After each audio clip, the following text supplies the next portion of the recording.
बहुत बहुत धन्यवाद संचालक महोदय, हमारे बड़े भाई रामदेव रावत जी जो इस भारतीय पासी यूनियन के राष्ट्रीय उपाध्यक्ष हैं, हमारे कदमों से कदम मिलाकर जब से इस यूनियन का गठन हुआ है तब से चल रहे हैं।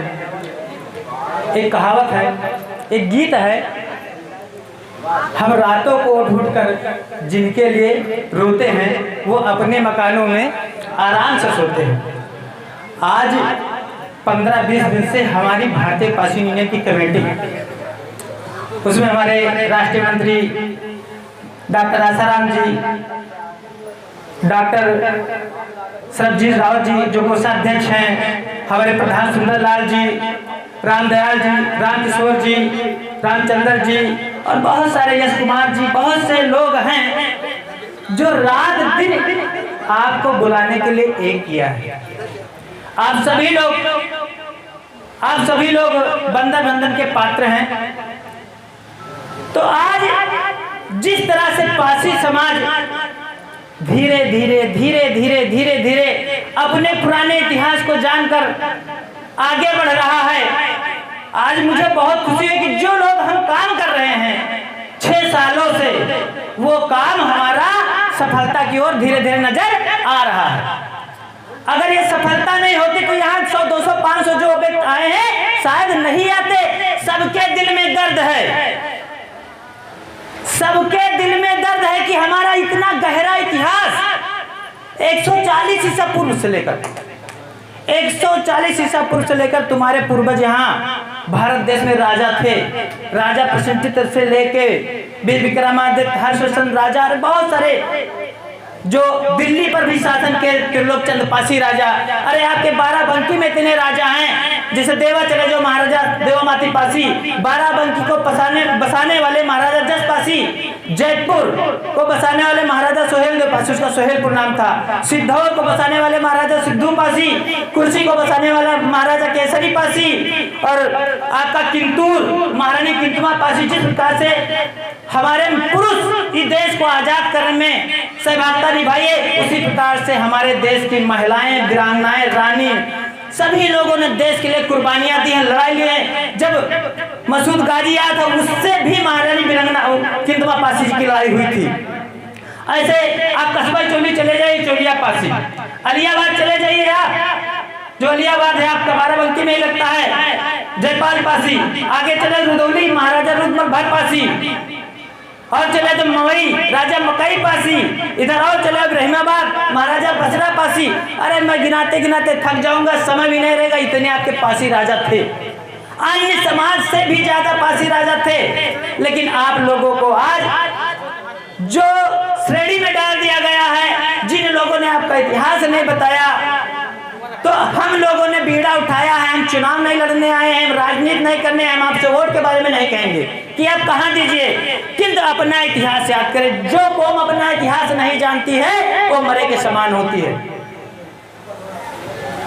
और हमारा समाज अपना इतिहास जाना, क्योंकि हमारा इतिहास बताया ही नहीं गया। जो भी हमारे सामाजिक कार्यकर्ता है, चंद लोगों को बटोकर सारी दुनिया का इतिहास बता करके, अपना नया इतिहास बता करके अपना राजकाट कायम कर लिया। बहुत से ऐसे संगठन आए जो आज मंत्री, सांसद, विधायक बने, लेकिन फिर जो सांसद विधायक बन गए समाज का काम नहीं किया। हम वो काम नहीं कर रहे हैं। हमारा मतलब मेन मकसद है कि जिस प्रकार से मधुमक्खियों में एकता है, अगर मीठे रस का स्वाद चखना है तो मधुमक्खियों से सीखिए। अगर मधुमक्खी में आज यहाँ बाज आ जाए, किसी पेड़ में लगा हो छत्ता और बाज अगर मार दे छप्पा, तो आप यहाँ एक लोग भी नहीं रुकोगे। सबके सब एक के साथ एक व्यक्ति के ऊपर कम से कम 100 मधुमक्खियां होगी, वो है एकता।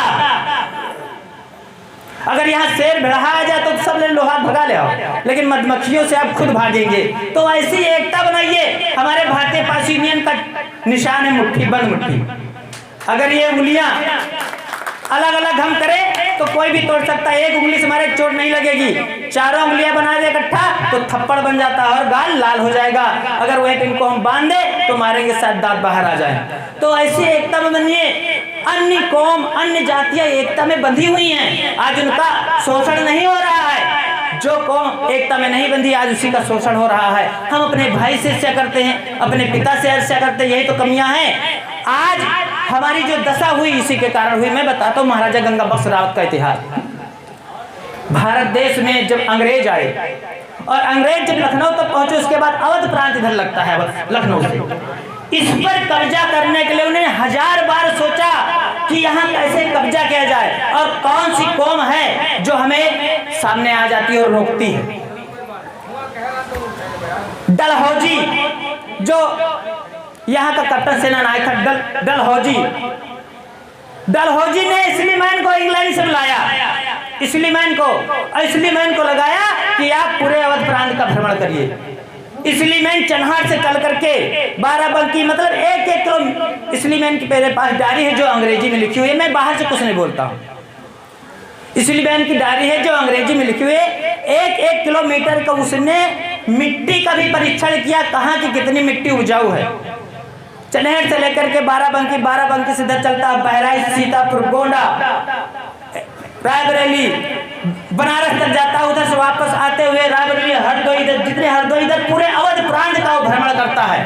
और जो भ्रमण करता है 1-1 किलोमीटर की दूरी का पूरा वो भ्रमण करके मिट्टी तक का कहाँ कौन कितने, बाराबंकी में उसने बताया कि बाराबंकी में महाराजा गंगा बख्श जो रावत है उसकी राज शासन 90 किलोमीटर की परिधि में चल रही है और 90 किलोमीटर की परिधि में उसने 80 अपने तालुकेदार बना रखे हैं। 80 तालुकेदार महाराजा गंगा बख्श रावत के थे, जिन्हें सरदार बाका इस प्रकार से गढ़े किले थे उनके। 80 तालुकेदार महाराजा गंगा बख्श रावत ने थे। जब अंग्रेजी शासन आया, अंग्रेज शासन में पारसी समाज राजा था, शासन करता था और शासन करता था। फिर भी हमें क्या लोगों ने बताया कि पारसी समाज पानी पीने का अधिकार नहीं था, पैसा धरने का अधिकार नहीं था। क्या राजा को पैसा धरने का अधिकार नहीं था? पानी पीने का उसके खुद के तालाब कुएं थे, राजा के खुद के तालाब कुएं थे, तो उन्हें पानी पीने का अधिकार नहीं था। ये इतिहास आपको किसी ने नहीं बताया। वहां पर आपको दलित अछूत बनाया गया। अरे जब शूद्रों के गले में हांडी और पीछे झाड़ू बांधा जाता था, तब पासियों के कमर में तलवार लटकती थी। ऐसा तुम्हारा इतिहास है। अपना इतिहास जानो, अपना इतिहास पढ़ो। इसलिए मैंने पूरे अवध प्रांत का भ्रमण किया। उसने ये निकाला सर्च करके, यदि अवध प्रांत पे राज करना है तो सबसे पहले पासियों को मिट्टी में करना होगा, पासियों को मिटाना होगा। इसलिए मैंने भ्रमण करने के बाद ये डलहौजी बताई, डलहौजी ने इल्डरटॉन को यहाँ का सेना नायक बना करके 7000 सेना, तोपलेस, गोला बारूद, बंदूक, तोपलेस लेकर के इसी कासिमगंज में 27 मार्च को महाराजा गंगा बख्श रावत के ऊपर आक्रमण किया। उसने अचानक 27 मार्च को आक्रमण करता है, किंतु पासी के पीछे रहने वाला ने, पासियों के पास गोला तो बंदूक तो नहीं थी, पर इनके पास तीर, तलवार, फरसा, भाला, बीरू, बल्लम, बर्छी, कटार, गुजर। आप जो गुजर जातियां हैं, ये हमारे अस्त्र शस्त्रों के नाम से हमारी जातियां पड़ी। खटक तलवार, पंजा, पासे पंजा, पासी का हाथ पासे पंजा, जिनके हाथ पंजा और आसमाने तलवार, जिनके हाथों में तलवार होती तो वही पासी कहलाए। सर कट गए, धड़ लड़ते रहे, तब पासी कहलाए हैं। मां एक कथा आपके दूर की नहीं, महाराजा देवामाती पासी की है। घोड़े से उतर करके लड़ने लगे, वही मसूद गाजी जब आया था, लड़ने लगे 1833 ईस्वी में, 1033 ईस्वी में। और 6 जून को महाराजा देवामाती शहीद हुए थे। घोड़े से उतर करके दोनों हाथों से तलवार चलाने लगे और मसूद गाजी के सेना के लोग घुड़सवार पूरा चौकीदार से घेर ले। वो इतना भी जान गया कि अब हम बचेंगे नहीं, फिर भी दोनों हाथों से तलवार चलाते रहे और एक घुड़सवार ने तलवार मारी, उनका सर धड़ से अलग हो गया। फिर भी दोनों हाथों से तलवार चला रहे, सैकड़ों सैनिकों को उन्होंने संहारा। और जब अंत में शरीर का खून ठंडा हो गया, तब क्या किया, उनका शरीर धरती पे नहीं गिरा, दोनों बगलों में दोनों तलवारें लगाई और घुटनों के बल ऐसे रह गए।